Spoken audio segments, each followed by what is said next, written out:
အမေရိကန်နဲ့အီရန်တို့ရဲ့အပြစ်ခတ်ရက်စဲရဲ့နောက်ွယ်ကလက်ဘနွန်ရဲ့ငရေခမ်း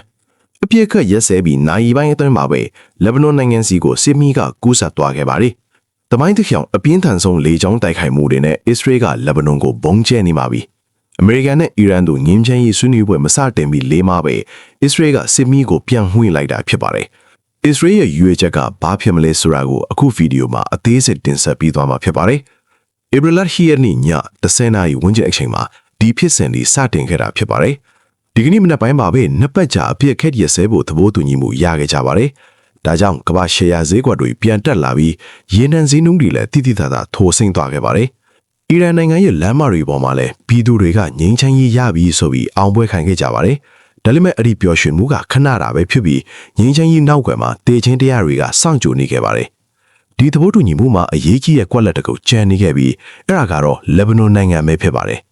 ဒီနေ့မှာပဲအီရန်နိုင်ငံရဲ့ကောင်းကင်ယံမှာလေယာဉ်သံတွေတိတ်ဆိတ်သွားပေမဲ့ဘေရူမြို့ရဲ့ကောင်းကင်မှာတော့ပျက်စီးခြင်းတွေရောက်လာခဲ့ပါပြီ။အစ္စရေးကတိုက်ခိုက်လိုက်တဲ့ဒီစစ်ပွဲကသူတို့နဲ့မသက်ဆိုင်ဘူးလို့ဆိုနိုင်ပေမဲ့တမိုင်းတခြားအပြင်းထန်ဆုံးတိုက်ခိုက်မှုဖြစ်ပါတယ်။အစ္စရေးရဲ့အကြီးမားဆုံးလေကြောင်းအင်အားကိုသုံးပြီးလက်ဘနွန်ကိုဘူးကျဲတိုက်ခိုက်ခဲ့တာဖြစ်ပါတယ်။ဘေရူမြို့ကအထက်မင်းအဆောက်အဦတွေပြိုကျပျက်စီးခဲ့ရပြီးလူပေါင်းရာနဲ့ချီထိခိုက်ဒဏ်ရာရခဲ့ကြပါတယ်။အီရန်ကလည်းဒီလိုရပေါ်လက်တုံပြန်မယ်လို့ချိန်ချောက်လာတာကြောင့်ရရှိထားတဲ့အပြည့်ရဲ့ဆဲရေးကပျက်စီးဖို့အန္တရာယ်ရှိနေပါပြီ။ဒီကနေ့ဗီဒီယိုမှာတော့လက်ဘနွန်မှာဘာတွေဖြစ်နေလဲဆိုတဲ့ကြောက်မက်ဖွယ်အခြေအနေတွေကိုတင်ဆက်ပြီးမှာပါ။ရှုပ်ထွေးလာတဲ့ငင်းချမ်းရေးစာချုပ်နဲ့အတူလာမယ့်48နာရီဟာအရှေ့အလယ်ပိုင်းရဲ့ကမ်းကြမ္မာကိုဆုံးဖြတ်ပေးမှာဖြစ်ပါတယ်။လက်ရှိအခြေအနေကိုနားလည်ဖို့အတွက်ပါကစ္စတန်ကကြားဝင်စေ့စပ်ပေးထားတဲ့အမေရိကန်အီရန်အပြည့်ရဲ့ဆဲရေးစီးမြင့်တွေကိုအရင်ကြည့်ရပါမယ်။ဒီသဘောတူညီမှုမှာပါကစ္စတန်ဝန်ကြီးချုပ်က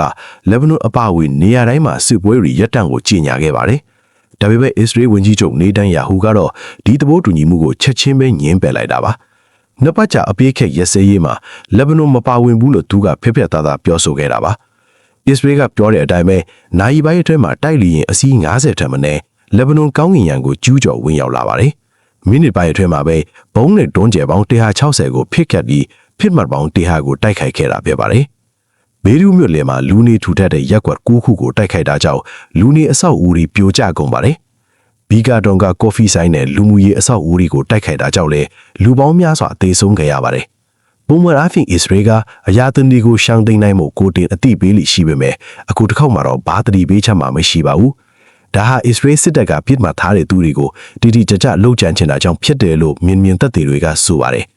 ပျက်စီးဆုံးရှုံးမှုအတိုင်းအတာကတော့အလုံးကိုကြီးမားလုံးပါတယ်။လက်ဘနွန်ချမ်းဘာကြီးဝန်ကြီးဌာနရဲ့ထုတ်ပြန်ချက်အရလူပေါင်းများစွာသေဆုံးပြီးရာနဲ့ချီဒဏ်ရာရခဲ့ကြတယ်လို့သိရပါတယ်။ဒဏ်ရာရလူနာတွေများလွန်းတာကြောင့်ဆရာဝန်အားလုံးဆေးရုံတွေကိုအရေးပေါ်လာရောက်ကူညီဖို့တောင်းဆိုထားရတာဖြစ်ပါတယ်။အယ်ဂျာဇီးရာသတင်းထောက်ကတော့ဒီပျက်စီးမှုတွေဟာ2022အစ္စရေးတွေကျူးကျော်စစ်အတိုင်းပဲလို့တင်စားခဲ့ပါတယ်။ဒီတိုက်ခိုက်မှုတွေကြောင့်အမေရိကန်နဲ့အီရန်တို့ရဲ့ငြိမ်းချမ်းရေးကပျက်စီးဖို့အန္တရာယ်ရှိနေပါပြီ။